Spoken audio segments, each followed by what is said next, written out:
Our brains are designed to love, to think, to live.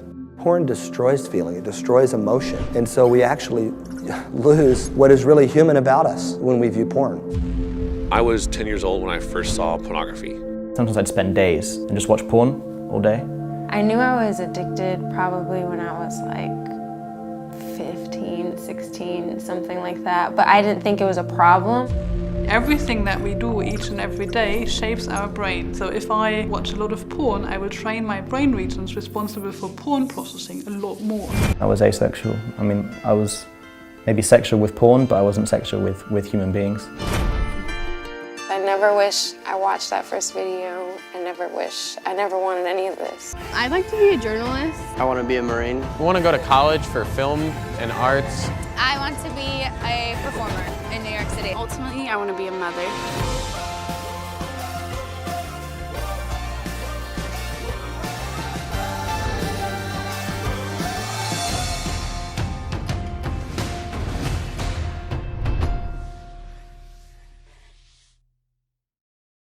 Welcome back, everybody, to another episode of the My Unique Curiosities podcast. I'm your unique host, Sean Hill.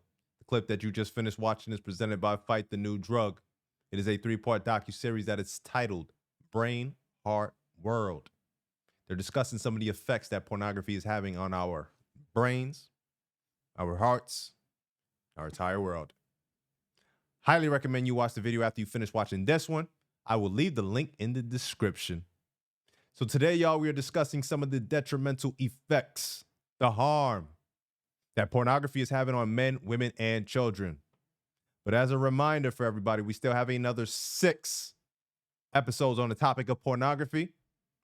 And out of all of the episodes, if I could ask you to just watch one to its entirety from the beginning to the end, I would ask you for this one to be it. There's a lot of stuff that we're going to be unpacking here today that you don't know, that you need to know. So, let us kick this episode off with a question. Sean, why does it that you care so much to get me to stop watching pornography, man? Sean, there's nothing wrong with it, man. I'm fine. Porn has been nothing but beneficial in my life. No. I beg to differ. See, me and the research study, we beg to differ, man. You see, if you ask me, pornography is one of the biggest overlooked problems that our society has today. It is one of the biggest overlooked problems that our society has today because of its teachings. Let me give you an example. I want you to visualize the last porno film in which you watched. And I want you to tell me what you saw. You're going to be like, Sean, last porno film on which I saw a man and a woman that just magically entered inside of a room. No, Sean, wait a minute. It was actually 2. It was actually 2 men and 1 woman in that room. They started to take off each other's clothes. And those 2 men, they started to choke on a girl. They started to spit on her. They were slapping her around, tossing her here and there, forcing it in every hole they possibly could in that girl's body. And at the end of the film, Sean, the woman got on her knees. The 2 men ejaculated on her face. And that was the end of the film. I got a question for that. Where the hell was the romance in that? The courtship? You know, everything that's supposed to come before actual, real, legitimate sex. Afterwards, the foreplay. What about the cuddling? All of that. So here's the problem with all that, y'all. They say the average age that a child watches pornography is 12, which is a very conservative number because there's a whole lot more studies that are actually saying that it's 8. 50% of children are looking at pornography in order to learn what sex should be. And what are they learning? What is the impression that they're getting from this type of sexual education? That it should be violent. It should be emotionless. It should be degenerate. It should involve multiple partners. And I don't even know if y'all even realizing this, but every other video, it's my stepmom did this, my stepdad, my stepbrother did this. It's encouraging incest. And then we wonder why we have a generation full of men and women that are straight up promiscuous. They would rather their sex be impersonal. They could give a damn about love. And all of these high sexual assault cases now rising on college campuses and high schools. You are not going to be watching porn after you finish watching this video. Mark my words. Pornhub.com will be removed from your bookmarks at the end of this video. Not playing with y'all. All right, y'all. So what we're going to do right now is we're going to talk about some of the celebrities that have shared their experience with pornography. And then right after that, we're going to start talking about some of the similarities and the differences in how it's affecting both us men and women. All right, y'all. Let us start off with Terry Crews. He stated, "It changes the way you think about people. People become objects, body parts. They become things to be used rather than people to be loved." In a tweet, he said, "Porn is not about sex. It's about power. The power to manipulate and use another person regardless of how they feel about the situation." Now, he said him and some football players had went out one night to the strip club, and one of the strippers had tried to come off the stage and have a conversation with him. And he's like, him and the football player was like, no, stripper, go back on that pole. No, go back over there. We just want to look at you. You just an image. Just be an image. So Terry Crews, he said when he was 9 years old, he discovered a huge chest that his uncle had, and it was full of porno magazines. He had the Zodiac calendar with all the sexual positions. So when Terry Crews, when he had matured into an adulthood, he said there were days in which he would watch porn for 12 hours straight. If he didn't have a day on set, he would just watch it 12 hours straight, y'all. So, y'all, if y'all still interested, you want to listen to a little bit more about Terry Crews' story. It's a very amazing story. He has a 7-part series on YouTube. It's called Dirty Little Secret. He's explained his porno addiction and how he overcame it. And if he didn't, it was actually going to end his marriage because it also led him into infidelity as well. Next is Lamar Odom. Odom's fiance was noticing his porn addiction was getting in the way of their relationship. To help break him out of his habit, she downloaded this app that blocked all porno videos and pictures from his phone. Now, they're reporting to have an even happier relationship now that he has stopped watching porn. So y'all remember when Odom was in a coma for like 3 days and he suffered like 12 strokes and 2 heart attacks? It was like after a drug overdose in 2015. After he got clean from the drugs of rehab, he still had the porno addiction, and he said that the porn was harder to get rid of than the drug addiction. He said, "I never thought about porn also being related to human sex trafficking. Once I heard that, it kind of made it easier for me to stray away from it." You see, porn not only affected his relationship previously with Khloe Kardashian, it also affected his basketball career. He said he got fined many times by the NBA for being late. He said he'd rather watch porn than going to practice. Next is Chris Rock. In his Netflix special Tambourine, he said, "I was not a good husband. I was fucked up, addicted to porn. I know, billion-dollar industry, just me, right? I was 15 minutes late everywhere. And when you watch too much porn, do you know what happens? You get desensitized. When you start watching porn, any porn will do for you. Oh, yes, woo, naked people. Then later, you're all effed up, and you need a perfect porn cocktail to get you off. I was so effed up. I needed an Asian girl with a black girl ass that speaks Spanish just to get my dirt to move an inch." His porn addiction and his cheating ultimately ended his marriage. Next is Billie Eilish. She is a 21-year-old pop culture icon. She went on to Howard Stern on an interview and said, "I started watching porn when I was like 11. I thought that's how you learned how to have sex. I was watching abusive porn, to be honest, when I was like 14. And I, thought I was one of the guys and would talk about it and think it was really cool for not having a problem with it and not seeing why it was bad, and I think it really destroyed my brain. And I feel incredibly devastated that I was exposed to so much porn. I think that I had like sleep paralysis and these like almost like night terror / just nightmares because of it. I think that's how they started, because I would just watch abusive BDSM. I couldn't watch anything else, like unless it was violent. I like didn't think it was attractive, and was a virgin. I had never done any. And last but not least, Jada Pickett Smith. What I was doing was unhealthy. I had a relationship with pornography that was not good. I consumed it 5 times a day. I wanted to be abstinent, and that led me to have an unhealthy relationship with what I watched. I felt unhappy, she said. And when her daughter Willow turned 11, she talked to her about the dangers of pornography. And listen, y'all, there's way more celebrities that also came out and told their stories. You got people like Russell Brand, Kanye West, Mike Tyson.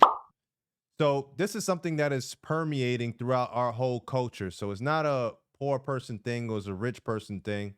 We all are going through it. We all are being affected by it. All right, so how does porn affect both of us, men and women, similarly? And right after that, we're going to talk about how it affects us differently, psychologically and physiologically. So, how porn affects us similarly? Porn is a supernormal stimulus. A supernormal stimulus is an over-exaggerated version of something, and it elicits a stronger response than the normal thing. So I'm gonna make it make sense. But first, the term was coined by a biologist by the name of Nico Tinbergen.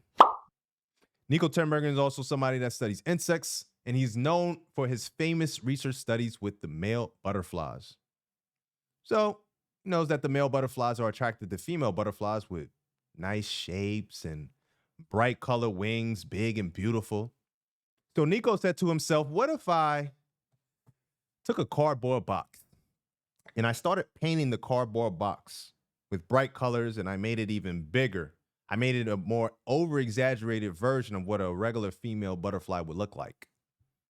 Would I elicit a stronger response from the male butterflies? So he did just that. And he released this cardboard box amongst female butterflies and male butterflies. Can you guess what direction did the male butterflies go towards? All of the male butterflies ignored the real female butterflies, and they all tried to mate with the cardboard box. So what did this study teach us?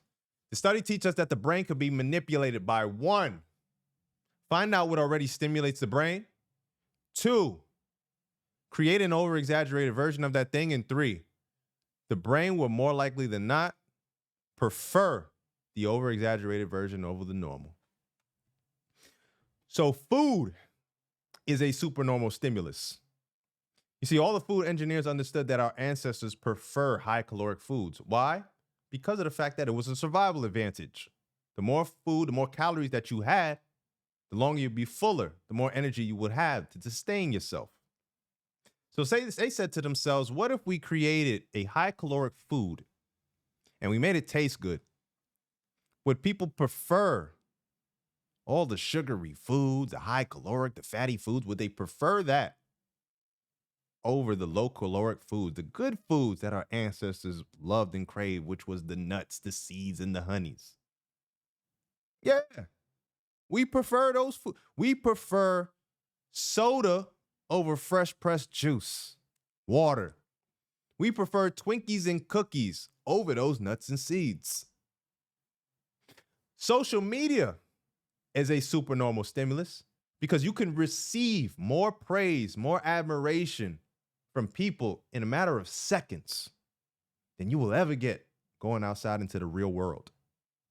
Porn is a supernormal stimulus. You see, the porn industry understands that our ancestors, one of the biggest goals for them was to reproduce. And they don't have the opportunities that we have today to do just that as much. So a 12-year-old child is able to see more naked women in one session than back in the day the kings and emperors were able to see in multiple lifetimes. So the problem with all of this is with porn. I gotta put on my white lab coat now and get a little bit scientific with y'all real quick. 3 things you need to know. The reward center, small part of your brain.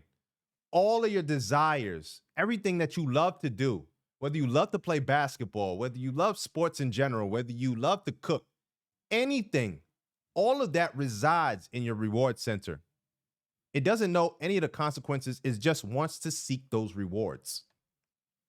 Then you have dopamine that we all know, the neurotransmitter that is responsible for motivation to get you to go out there and do those things to get those rewards. So if I broke this down in a car analogy, right? The reward center would be your engine of the car. Dopamine would be the gas. So it'll start running the car. Then the last thing you need to know is the prefrontal cortex, which is the part of the brain that is the logical side of the brain. It is the reasoning. It is the impulse control. It is the part of the brain that tells you yourself to stop.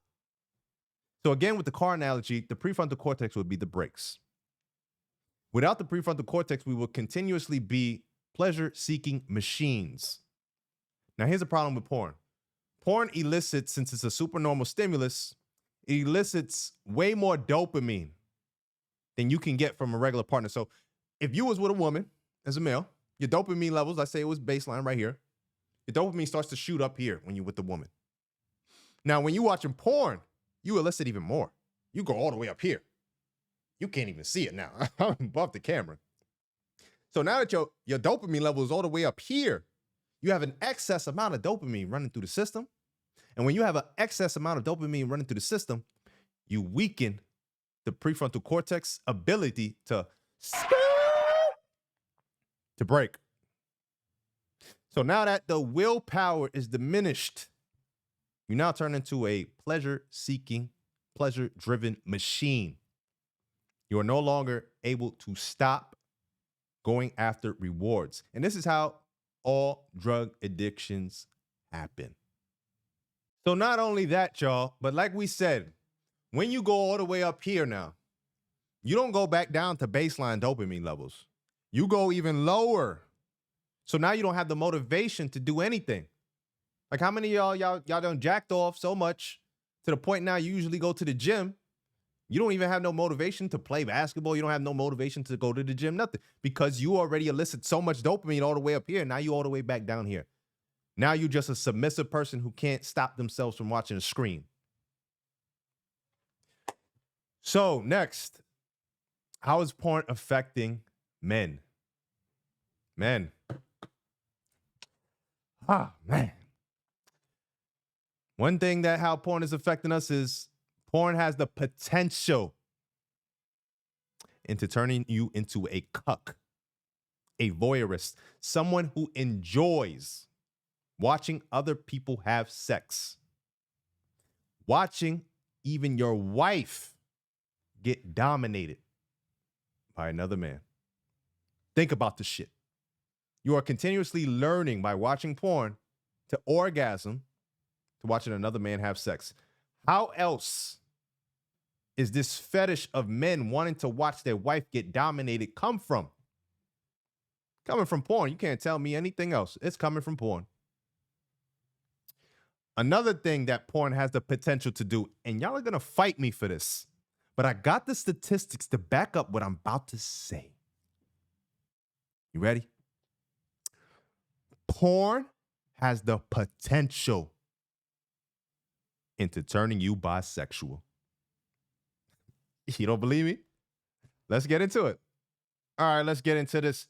This is the New York Post. The article is titled, "The more porn you watch, the more likely you are to be bisexual." We scroll down here, first paragraph. Watching porn might make you bisexual. At least that seems to be the takeaway from a study released by the online porn portal X Hamster. Report on digital sexuality and released Tuesday.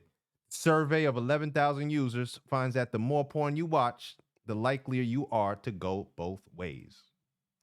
Let's scroll down right here and read this right here. Things get friskier when the study looks at whether porn makes you bi. Researchers at X Hamsters finds that 13.9% of people who watch porn once a week are bisexual.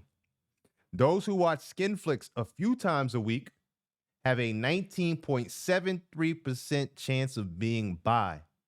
If you watch it once a day, you are in the 23.1% group of bisexuals.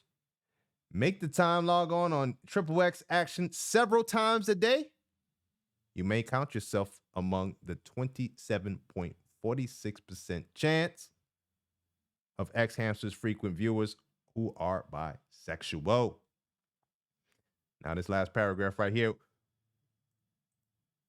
it says, what is the reason for the divergence of sexual preferences between those who watch lots of porn and those who just watch a little? Well, they said we can only provide correlation, not prove causation. But it seems that the watching porn more frequently helps show users what sexuality can be. X Hamster's vice president, Alex Hawkins, tells the Post, the more porn you watch, the more you may think, hey, that's actually somewhat of a turn on. Maybe I'm not totally straight or gay as I thought. So, man, another thing that porn is affecting us. Research studies have shown that we have a 50% chance of getting erectile dysfunction with a partner, but not with the porn. Let me tell you a quick story about me. So when I was actively watching pornography, it got to the point where I had to think about the women that I watched on porn while I was having sexual engagement with partners. I guess it was because of the fact that it's messing up your brain. Like, you're thinking that, oh, she's supposed to be doing all this that I seen on the porn, and you're not doing it.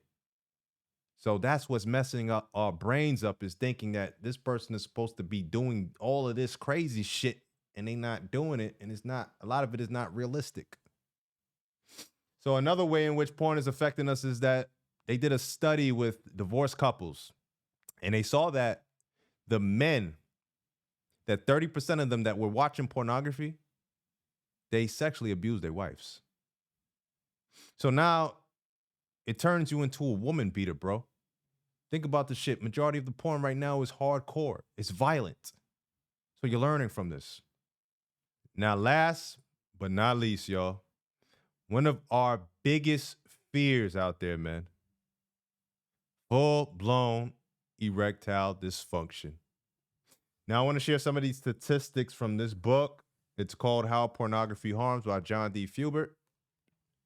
Take a look right here. And these statistics are going to be very eye-opening, very shocking, because they're going to tell you in young men how non-existent erectile dysfunction was and how prevalent it is today. Make sure y'all can see this increase in ED over time. So right now, it says right here, the earliest data from the late 1940s found that less than 1% of men under 30 and less than 3% of men between 30 and 45 experienced erectile dysfunction. The next largest study was published in 1999 based on data from 1992, when print pornography was more widely available, so the porno magazines, but still is before the internet. So in 1992, 7% of men aged 18-29 and 9% of men 30 to 39 experienced erectile dysfunction. Now, right here, the next page, internet pornography